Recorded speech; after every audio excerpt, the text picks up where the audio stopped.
Hi, അപ്പോൾ നമ്മളിന്ന് വന്നിട്ടുള്ളത് ഖത്തറിലുള്ള ഖത്താറ കൾച്ചറൽ വില്ലേജിലാണ് കേട്ടോ. അപ്പോൾ ഭയങ്കര മനോഹരമായിട്ടുള്ളൊരു സ്ഥലമാണ് കേട്ടോ ഇത്. ഇവരെ ട്രഡീഷണൽ രീതിയിലുള്ള ബിൽഡിങ്സും ഉണ്ട്, അതുപോലെ വലിയ വലിയ കൊട്ടാരങ്ങൾ പോലുള്ള ബിൽഡിങ്ങും ഉണ്ട് കേട്ടോ ഇവിടെ.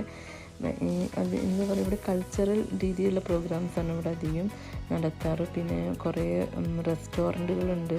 ഭയങ്കര രസം കേട്ടോ. ഇതൊരു AC ഫ്ലോർ ആട്ടോ. ഇത് ഗ്രൗണ്ടിൻ്റെ അടിയിലാണ് AC ഉള്ളത്. അപ്പോൾ ഇവിടെ നിൽക്കുന്ന സമയത്ത് നമ്മൾ ചൂടേ എടുക്കില്ല. പിന്നെ എന്താ പറയുക, ഈ ഖത്താറ എന്ന് പറഞ്ഞാൽ വലിയൊരു ഏരിയ തന്നെയാണ് കേട്ടോ.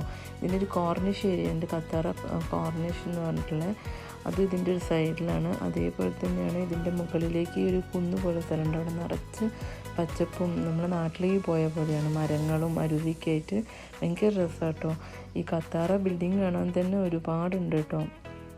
അവരുടെ ട്രഡീഷണൽ രീതിയിലുള്ള ഭാഗത്തുള്ള ആ ഭാഗത്ത് അവരുടെ ട്രഡീഷണൽ ഹാൻഡിക്രാഫ്റ്റ് ഐറ്റംസ്, അങ്ങനത്തെ ഡ്രസ്സ്, അങ്ങനത്തെ സാധനങ്ങൾ, അവരുടെ ട്രഡീഷണൽ ഡ്രസ്സ് കാര്യങ്ങളൊക്കെ സെയിലിന് വെച്ച സ്റ്റാളുകളൊക്കെ ഉണ്ട് കേട്ടോ അവിടെ.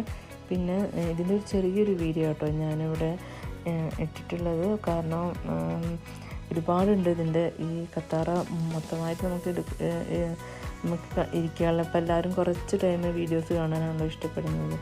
ഞാൻ ചെറിയൊരു വീഡിയോ ആണ് ഇട്ടിട്ടുള്ളത്. അപ്പോൾ ഇതാണ് ബിഗ്ഗസ്റ്റ് ഗിഫ്റ്റ് ബോക്സാണിത്. ഇത് ഇവിടുത്തെ വലിയൊരു പ്രത്യേകത കേട്ടോ. ഈ ഗിഫ്റ്റ് ബോക്സ് ഭയങ്കര രസമാണിത് കാണാൻ. പിന്നെ